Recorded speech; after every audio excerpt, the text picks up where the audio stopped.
Got somebody that wants to tell us about what they've done. Gourav, come on up.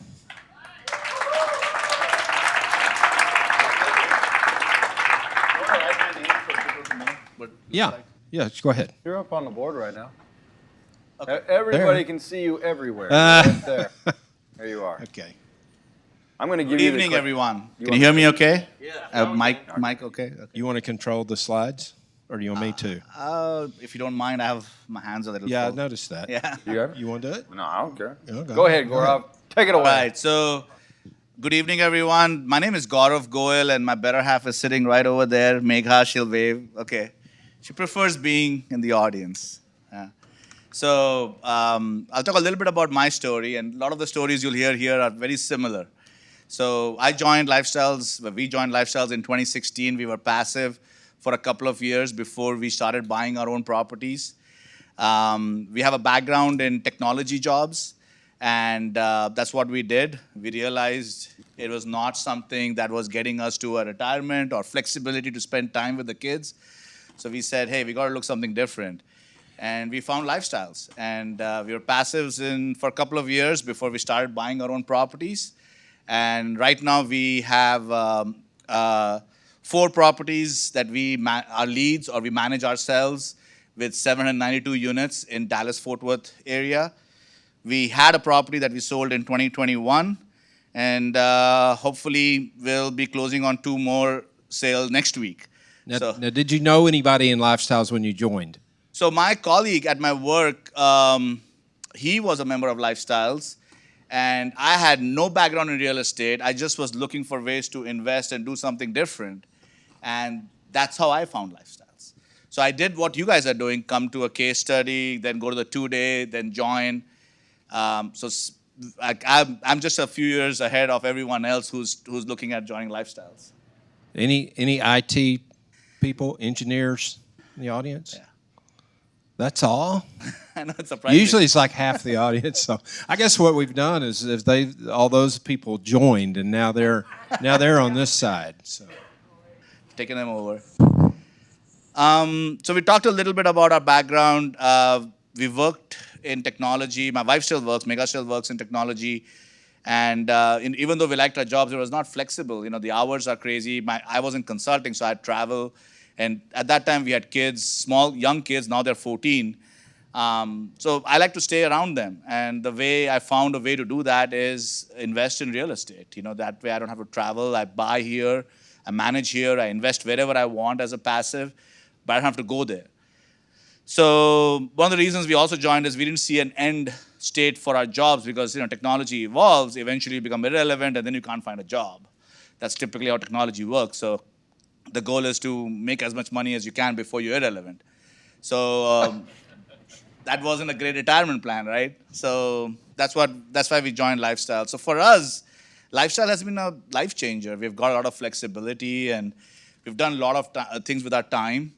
I have retired. Megha still works, and we've met great mentors and education system, and we've really made a lot of friends. I see many of you in the audience.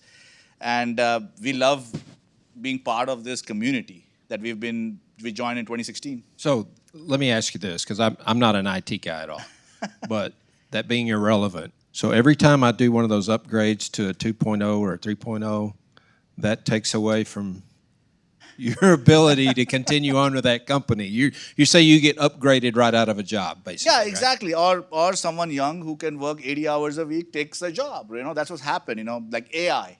AI is a great example. It's all the noise right now is AI. AI is going to take a lot of IT jobs away. It's going to be it's going to have that impact. But that's what technology does. It keeps increasing productivity, and one way it does that is by making some jobs irrelevant. Yep. So. All right. You ready to go into the property? Let's talk about it. All right. Can you do us a favor? Can you hold that up a little bit closer? Thank you. Yeah. This is better, right? Yep. So this is a labor of love, Sunridge Apartments. It was quite a bit distressed property we bought in September 2022, so a little bit more than a year ago. 332 units built in 1984. We paid $99,000 a door, which great price per pound. We We had cash out of pocket of 15.1 million, and our loan was 21.7. It is a fixed agency debt. Basically, it's a fixed rate 10-year loan through Freddie Mac, Non-recourse. non-recourse. Okay. And then, like I said, this was a distressed property with a lot of delayed maintenance items, and so we had a rehab budget of 3 million. Okay. And we spent all that. I know. How many of you are here for the first time? First time? Okay. He didn't provide all that money himself. Tell us where you came up with that. Well, we are the biggest single investors in our properties, so we always have a skin in the game. But we do have 131 family. I call them family members, but they are our partners, our business partners who have joined us in this journey, who put their money, and they have invested anywhere from 25,000 to 500,000. So we've had all different types of investors at different monetary levels. All right. And are they all from Dallas?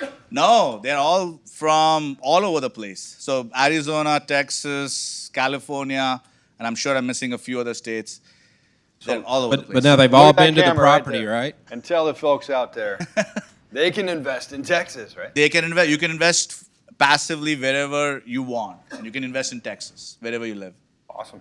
Yeah, and I know that this comes up a lot. How many of the investors have actually been to the property? We had an investor meeting. I think about 30 people showed up.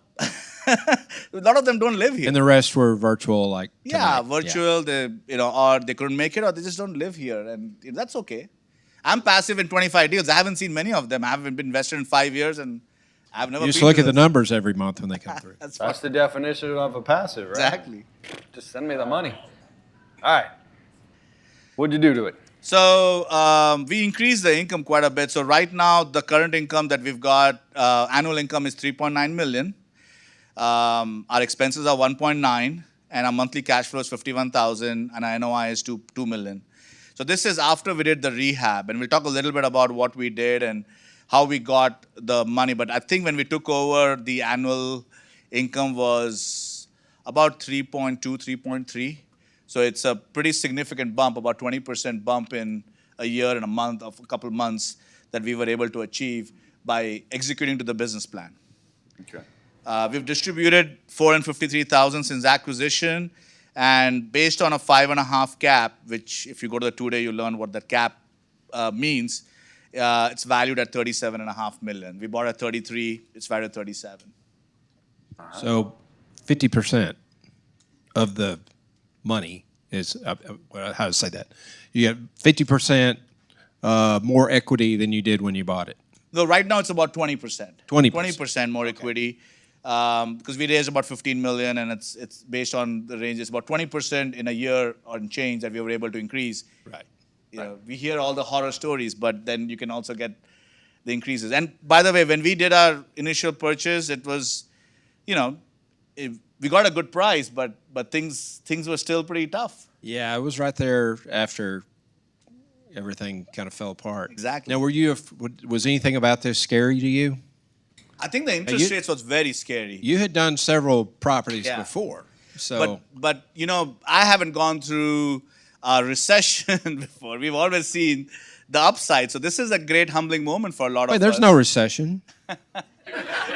In commercial real estate. There's no inflation either, right? It's transient. It's been here and it's gone away. There's no more. transient, Yeah.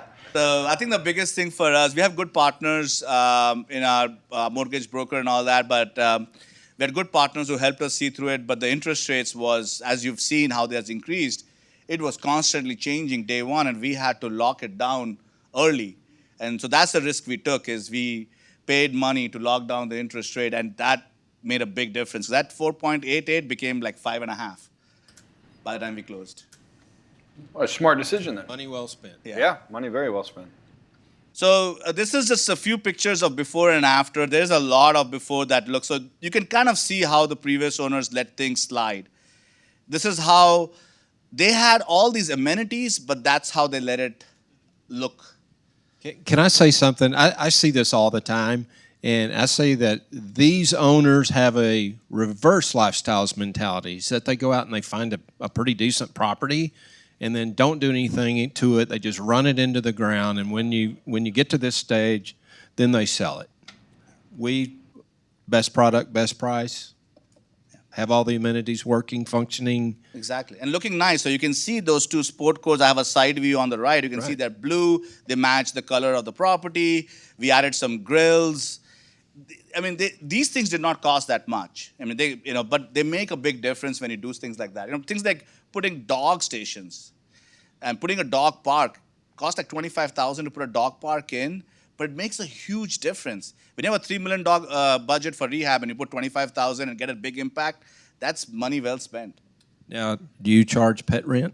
Of course. You do. And how much would it, if I lived there and I had a dog I wanted to bring with me, how much would it cost me? Well, for you, I'll give you a discount. No. Okay.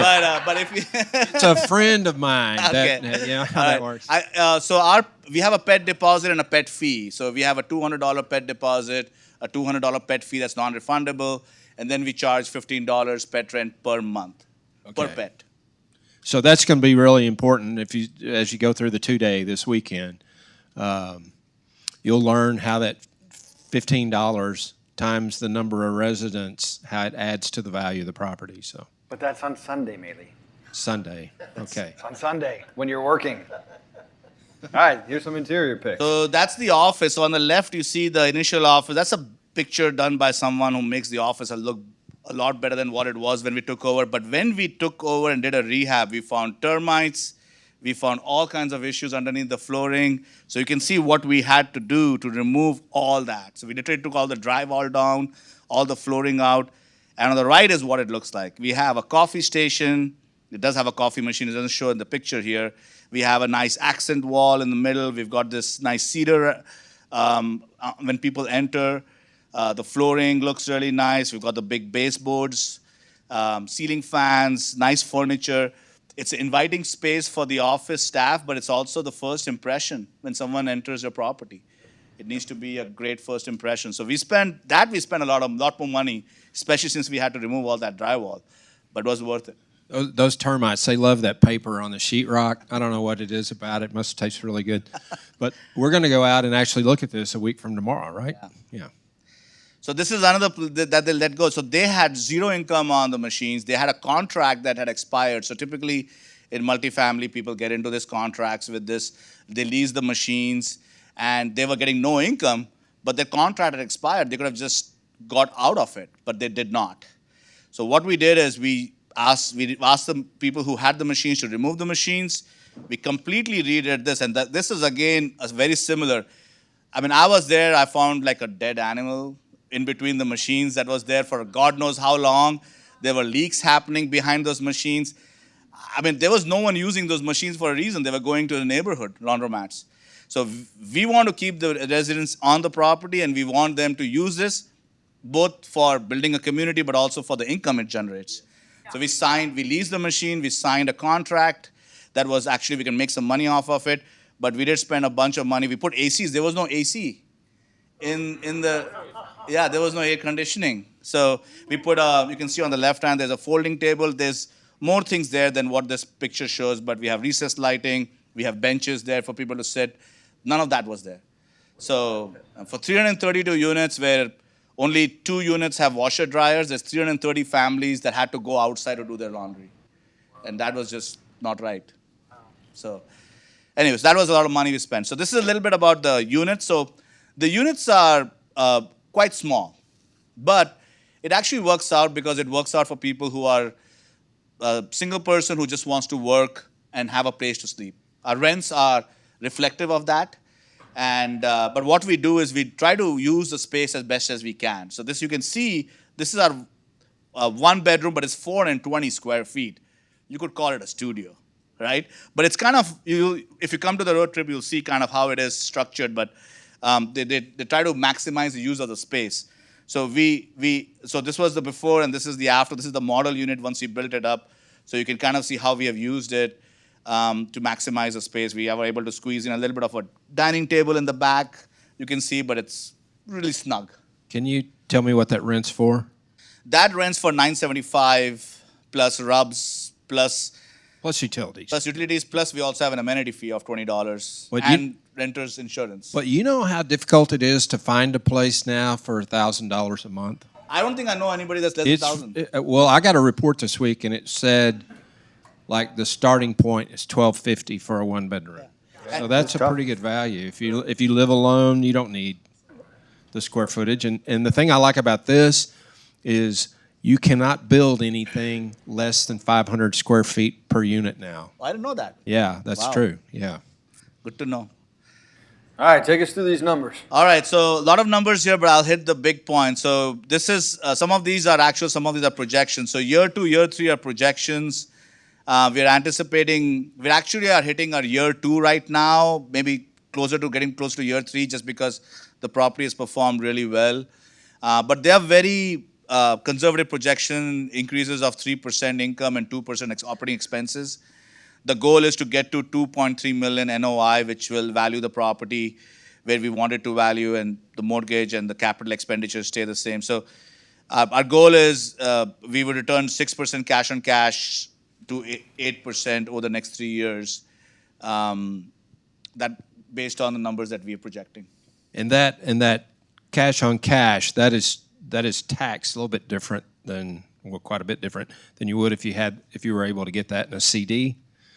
You might get that return, but the taxes will eat up a lot of it. So this is much more tax efficient too. All right, so this is our little bit of our end. What would it look like in 3 years? So this is continuation of the previous. So we have to assume a few things. We have to assume what the property NOI would be and what the value would be. And for the value, we projected, I think we used a cap rate of 5.5 for coming up with the value. But the year 3 value, so we bought it at 33 million. Last year, we are projecting a value of 42 million in year 3 based on $15 million out of pocket, which we've raised with our investors. We are projecting a return of 58% in 3 years as we hit our goal. See, Back to the Yeah. investors, yes. Back to the investors. so you're real excited about that. I am. I would be. I'd be excited about that. No, this has taken I mean, we spent $3 million, and we'll talk a little bit about that. So it's taken us a lot of work to get where we are. So yes, it'll be a nice experience when we go through that. So a little bit, I kind of touched upon this as we went along. How do we increase the NOI? So the biggest, for this property, it was in a good location, in a good city. So Grand Prairie, if you don't know, it's kind of central, south of the airport. It's a growing city.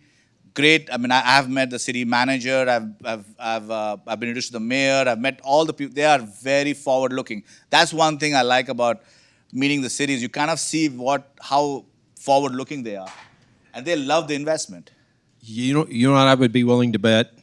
The previous owner didn't have those experiences with meeting anybody at the city. They had citations from the city that they were trying to dodge before the sale happened, and we came in and we just fixed, and they loved us for They're it. always glad to see somebody come in and fix up a rundown property. Yeah, they were on us initially because they were worried we'll be the same.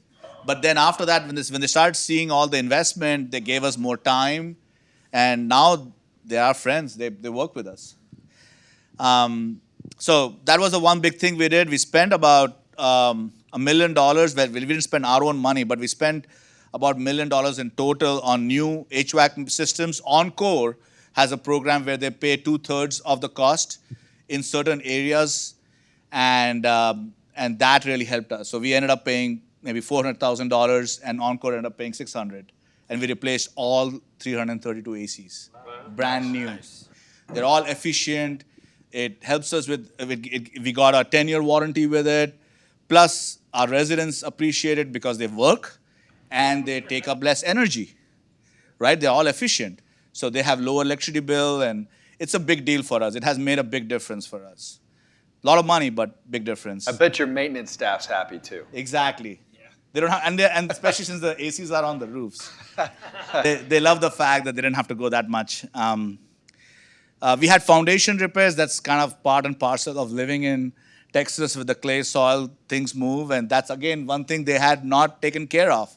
So we took care of the foundation repairs, and that was a new experience for me. I had not done foundation repairs before, so there was some learning Yeah, experience there. termites and foundation repair. I don't care if you're multifamily, single family, whatever. If you're in real estate in this area of the country, you are going to have to deal with it at some point. That's exactly right. And it took me 5 properties, but I got foundation repairs finally. All new office and laundry room, as you saw. New grills and dog park. You kind of saw the grills. The one big thing we did as soon as we took over is we added new LED lights. So the first thing, our philosophy is if you make the property light up, it causes people to feel safer, and then other people who want to do some things are deterred by it. And then we added 50 plus cameras on it. So that way we can track if someone does something. And I've actually been there at 9 o'clock in the night when when all the floodlights are on, and I see everyone walking down the pathway, going from building to the playground or building to the laundry room, and it makes you feel really good because it was dark. It was pitch dark. Because this property, and if you come for the road trip, you'll see, it's buildings all around and a big open area with the amenity in the middle. So that makes that, you need a lot of lights and cameras to cover that area. That made a big difference. Probably use less electricity too. Yeah, because we use I know LED. we've done that on several properties, and you get brighter light, and then you reduce the expense sometimes by more than 50%. Yeah. Yeah, exactly. And then the only thing is we get complaints from some residents say, that light is pointing to my house. I'm like, use the blinds. I'm sorry. We're going to light up the property. It's going to be there. We opened up the swimming pool that was closed for years. That was a big deal. Simple things. I mean, we just had to fix a leak, get it inspected, get all the chemicals done. They didn't do it. We did it, and residents loved us for it. We put a little bit of extra furniture. They love it. So, like I said, simple things that people just let go make a big difference when you go in and fix it. So one thing we tried this. This was something that we were thinking about how this will be taken. So we introduced a fee called amenity fee because we were adding all these amenities, right? And we said, let's try this. And we added it for $5, and then we increased it to 10, and then increased it to 20. And people just are happy to pay it because we keep adding new amenities. Every couple, 3 months, we add something new. And that $20 is a lot of money. Yeah, and honestly, then it doesn't show up in the rent because it's $975 plus 20. It's not $995, right? And we were surprised. We tested the market and we found nobody balked at it, so we kept adding it. And then everybody pays property insurance. We have that so that we can. So if they do something wrong, like if they cause a flood in the apartment, we are covered of any losses that come from that. You're talking about tenant insurance, right? Yeah. So the question is, I'm talking about tenant insurance. That's exactly right. That we call property or tenant insurance, but not. Yeah, that's probably a better term. On your lease. It is a requirement, and we make a little bit of margin on that, like $5 per lease. But hey, it's helps. Yeah, exactly. And we do a lot of resident functions. We have every monthly we have a function, and we raffled off TVs. I wait for a good deal, and we buy a bunch of TVs and we raffle it off. People love it, especially people who are coming in new. And we are a member of Grand Prairie Chamber of Commerce. We had a ribbon cutting ceremony at our property, and we have pictures, and it really helps us talk our story, and they love us for that. When they hear that, hey, we put in $3 million and this and that, and we're doing all this, they really want to hear that. We talk about affordable housing. They want to hear the fact that it's under $1,000, but we are not giving a bad place to live. We're giving them a comfortable place to live, and that makes a big difference in the community. Yeah, you're building a community. Yeah. Ground up. So I talked at the last line real quick. We increased the rents by 10% in a year. So when we took over, the rents were all over the place. We increased it about 10%, and the income by 20. And someone will ask, hey, how did we increase the income by 20 by increasing rents by 10? That's where those fees come in. The amenity fee, this fee, charging the late rent, charging the pet fee when they were not being charged, making sure the rubs were done correctly. So we were able to increase our income, not just by increasing rents, but by ancillary income as well. And people don't mind paying that if they can see that they're getting something for it. Exactly. Value. Exactly. So how has life changed for you guys? Oh, it's completely transformed. So I know there's a lot of people who join, we have the same stories when we join. Everybody says, we should have joined 5 years ago, right? But you don't know until you join what your life would be 5 years from now, right? So I always encourage people to think about it. But when you talk to a lifestyle member, that's one of the regrets everybody has. I wished I had heard of lifestyle sooner, earlier. So it has changed our life. We were in stock market doing terrible, making, buying high, selling low, and never good. Supposed to do the opposite there. I know, exactly, right? Something's wrong with that. So got out of stock market pretty much, except for some 401k. Talk about flexible time. We've made incredible friends through the process and secured our financial future. We got to one thing that I really enjoyed, and that's one of the things I want to do more is participate in local association. I'm a board member in one nonprofit in one of my properties. I'm a member of Chamber of Commerce. I attend their events. I like being part of the community. I don't just want to invest there and say, oh, what's the financials looks like. So that is satisfying to me personally. And then live the lifestyle that we want. Do whatever Dell teaches us. Hey, it's not the money, it's the lifestyle. So at the end of the day, all the money you may have, you may not have a lifestyle. So right now, that's our focus. We want to live the lifestyle. And that's where we are headed. All right. Let's talk goals, man. Yeah, so we kind of touched a little bit about the short-term goals, to spend more time with the family with the flexibility of being retired, help LU members, aspiring leads and leads with their goals. If I can be of help, I'm happy to take a call or meet someone. And I participated in apartment association, local advisory boards. My long-term goal is I want to do what lifestyle tells us eventually to do after we become leads, which is become a passive and an IRO. So I really want to transition from being a lead with investors to eventually becoming someone who just invests with other leads or just buys on our own. And I think we are on the path right now to hit that. And we want to encourage our kids to join LU in real estate. We've given them a taste of what it looks like, and I've seen some interest, but we're giving them the space to figure themselves out what they want to do and travel the world and spend time with family in India. That's what we want to do with our flexible time as well. Sounds like a good plan. Yeah. Okay, so this is a team. It takes a team to do what we had to do. So we've got our mentors, Don, Alex. Alex was a mentor, but he's still around. I don't know if he's here today, but He mentored you on this deal. Yes. That's why his name's there. yes. And then Mike Spots. But we talk all the time about different things. Terry is here, so she gets a shout out right there. She lives nearby, so I get that advantage of saying, "Hey Terry, can you stop by?"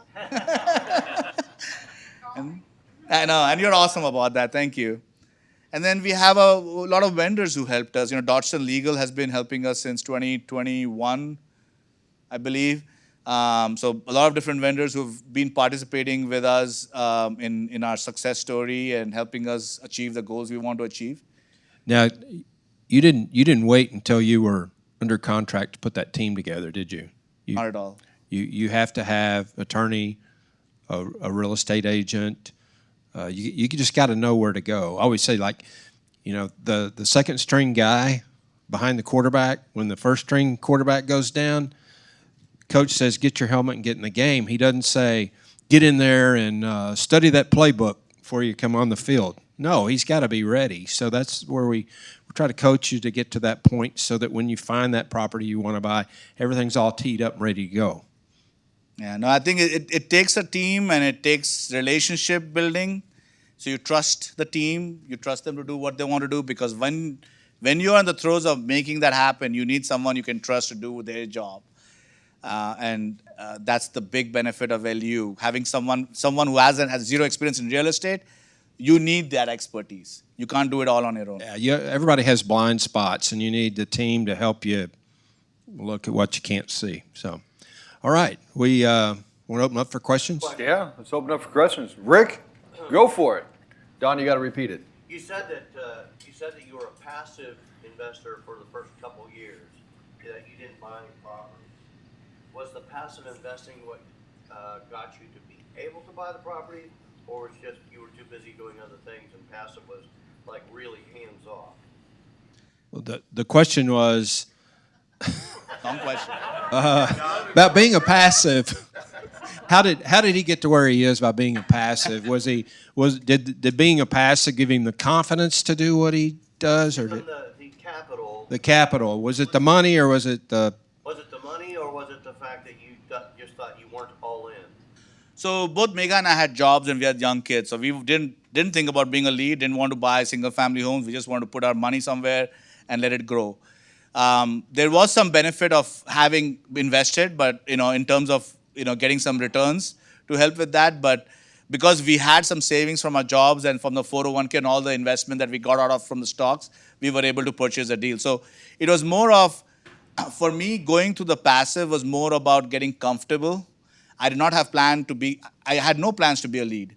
But more I learned about it, I felt like I loved it. And more I enjoyed it, I felt like I should do it myself.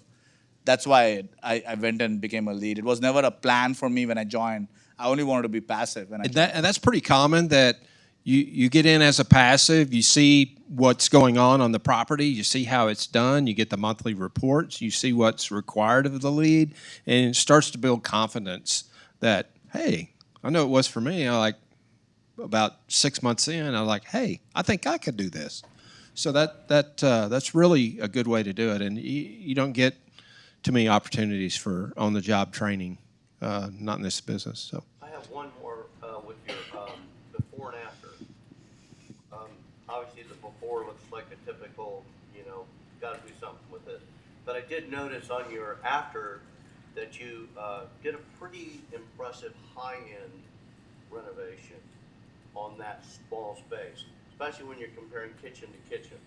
It was quite impressive. The backsplash was the nice mosaic glass tiles and stuff like that. Did you do that on purpose so that you could rent at the top of the market, or was that a personal preference of yours? he's talking about the renovation. Did he take it to that level as a preference, or you knew that you knew where you were going with it when you started putting the backsplash in and the remodel and the rehab?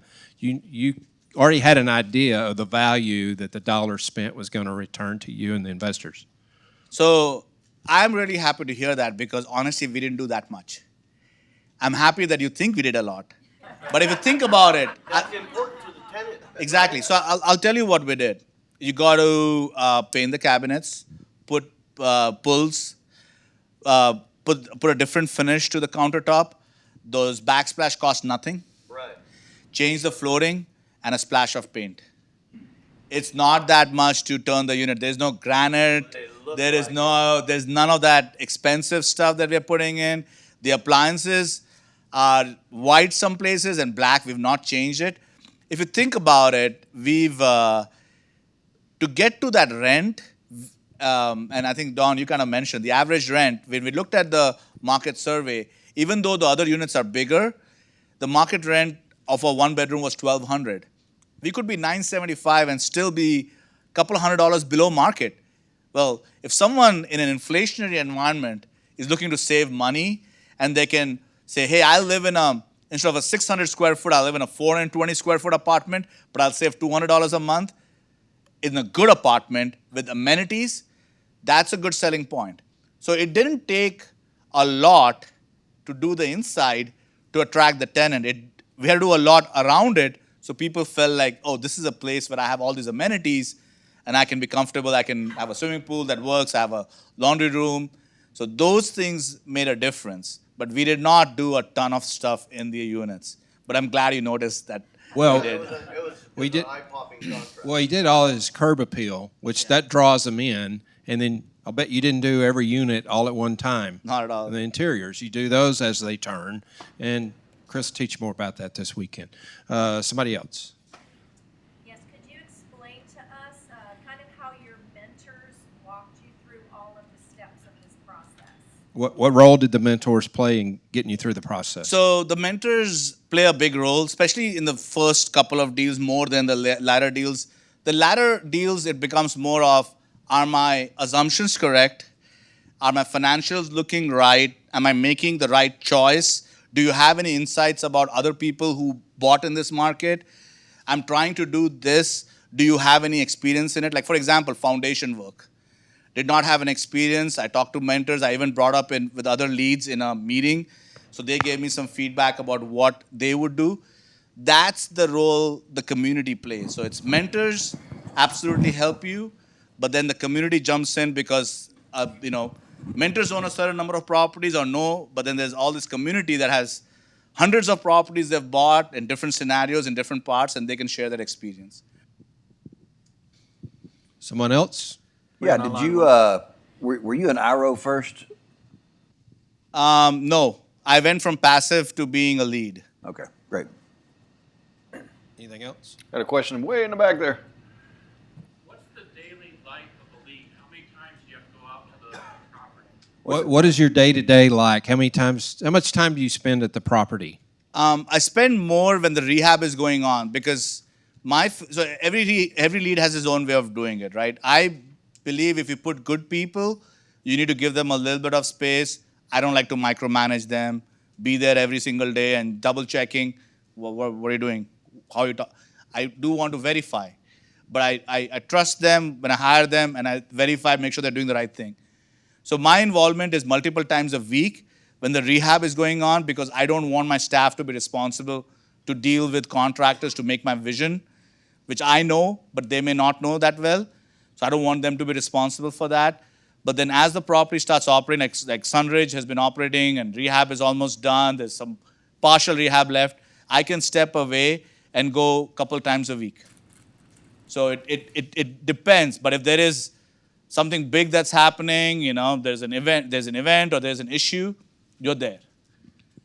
Yeah, I always say that if you set an expectation, hire the right person, and then come back and spot check them, you'll get there without having to stand over. Right? Contractors don't like you sitting there looking over their shoulder anyway, right. And that's true whether it be multifamily or single family. You can go buy a house and go out there in the morning, take them some coffee, see what they're doing, set your expectations for the day, leave, come back at quitting time. 15 minutes each time, so you're there 30 minutes and you oversee the whole thing. But now Lifestyles has it down where you don't even have to do that. Hire a general contractor. Right. But my point is that you can oversee this with minimal amount of time. Yep. Do we have one other question? Yeah, there you go, Bill. So, your opening deal, your office, did a marvelous job on that office. Who designed it, number one? Number two, do you think that office change made a huge difference in attracting new customers? He's asking who designed the office and what impact did that have for people that may be visiting the property for the first time, looking to maybe lease a unit from you?